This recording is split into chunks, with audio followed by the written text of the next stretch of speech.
Assalamualaikum warahmatullahi wabarakatuh. Perkenalkan, nama saya Muhammad Al-Fizikri, NIM 19042152.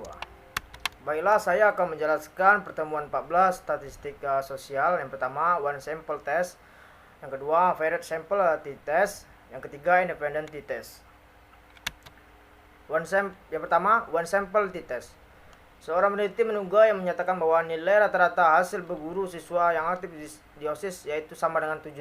Untuk menandakan hal tersebut, peneliti menentukan secara random atau acak 12 orang mahasiswa yang aktif di OSIS. Adapun nilai rata-rata hasil berguru ke-12 siswa tersebut yaitu sebagai berikut.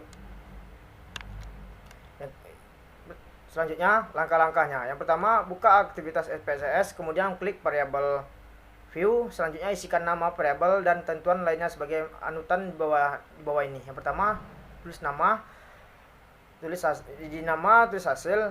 Kedua, tipe, pilih numerik. Ketiga, width, pilih 8. Selanjutnya, desimal, pilih 2. Label, tulisan hasil belajar. Value, pilih none. Missing, pilih none. Columns, pilih 8. Alias, pilih right. Measure, pilih sketch. Roll, pilih input. Contohnya ada di bawah gambar ini. Yang kedua, selanjutnya klik data view, kemudian masukkan data nilai rata-rata hasil berguru ke-12 orang siswa ke dalam di atas ke kolom hasil. Gambar ada di bawah ini. Dan ketiga, langkah pertama kita akan melaksanakan uji normalitas terlebih dahulu. Caranya klik analis deskriptif statistik, lalu tekan explore. Ada contohnya di bawah gambar ini. Yang keempat, muncul kotak obrolan explore, kemudian masukkan variabel hasil belajar hasil ke kotak dependent list, kemudian klik plots. Contohnya ada di bawah ini. Yang kelima, muncul ke kotak obrolan explore plot, kemudian berikan tanda centang V pada normalitas plot with text, kemudian klik continue dan OK. Yang keenam, perhatikan pada output test of normality. Keputusan uji normalitas menurut output di atas diperoleh nilai Shapiro Wilk 6 sebesar 0,368 lebih kecil 0,05 sehingga sanggup disimpulkan bahwa data hasil berguru siswa yang aktif di OSIS berdistribusi normal. Yang ketujuh, selanjutnya kita akan melaksanakan uji one sample test. Caranya klik sajian analis, compare means, lalu one sample t-test. Contohnya ada di gambar bawah ini. Yang kedelapan, maka muncul kota obrolan one sample t-test. Selanjutnya, masukkan variabel hasil belajar hasil ke kotak test variabel pada cuitan test value ketikan 75. Sebab penelitian ingin membandingkan nilai rata-rata hasil berguru siswa dengan nilai 75 dan klik OK.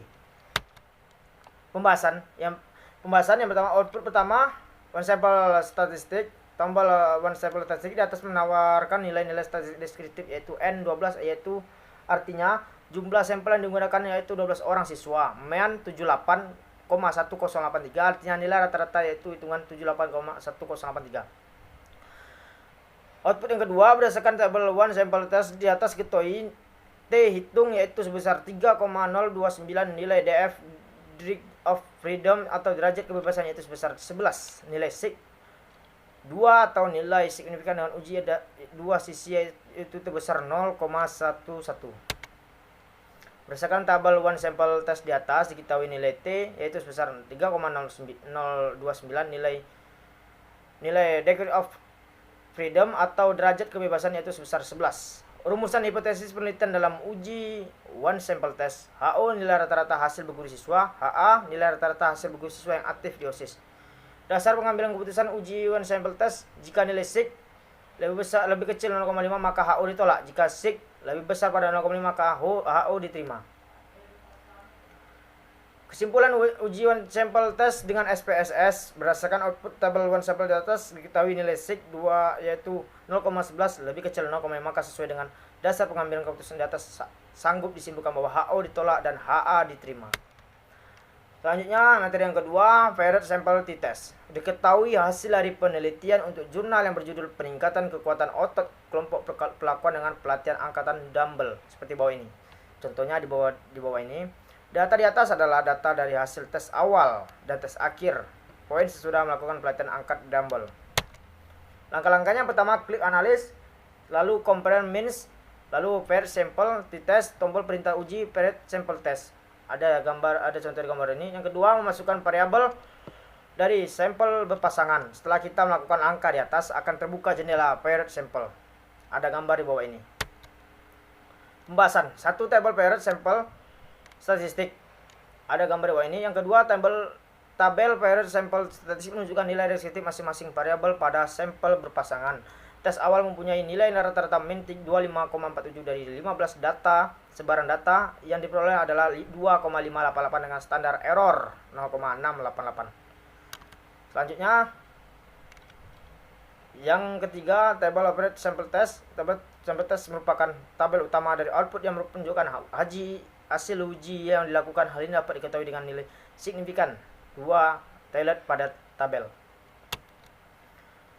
Yang ketiga adalah independent test. Pada tutorial ini dia analis data tes akhir pada penelitian sebelumnya terkait peningkatan kekuatan otot, kelompok kontrol tanpa pelatihan, dan kelompok pelakuan dengan pelatihan angkat dumbbell. Ada contoh di bawah gambar ini. Langkah-langkahnya, yang pertama, klik analis, compare means, lalu independent sample t-test. Yang kedua, memiliki variabel yang diuji pada kotak tes variabel. Pada contoh ini, kita menguji variabel tes akhir untuk melihat adanya perbedaan poin yang diperoleh dari masing-masing kelompok.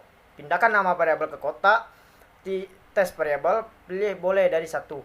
Contohnya ada di gambar bawah ini. Yang ketiga, memilih grouping variable. Grouping variable adalah variabel yang memberikan karakteristik yang menjadikan sebuah pembeda antara kelompok.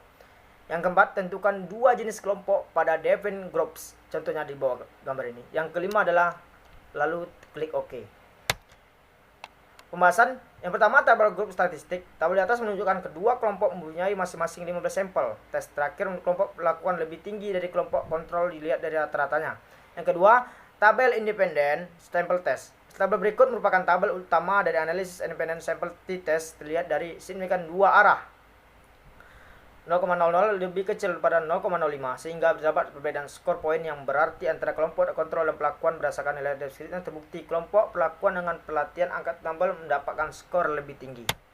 Itu dapat saya sampaikan mengenai pertemuan 14. Lebih dan kurang saya mohon maaf. Wabillahi taufiq wal hidayah. Wassalamualaikum warahmatullahi wabarakatuh.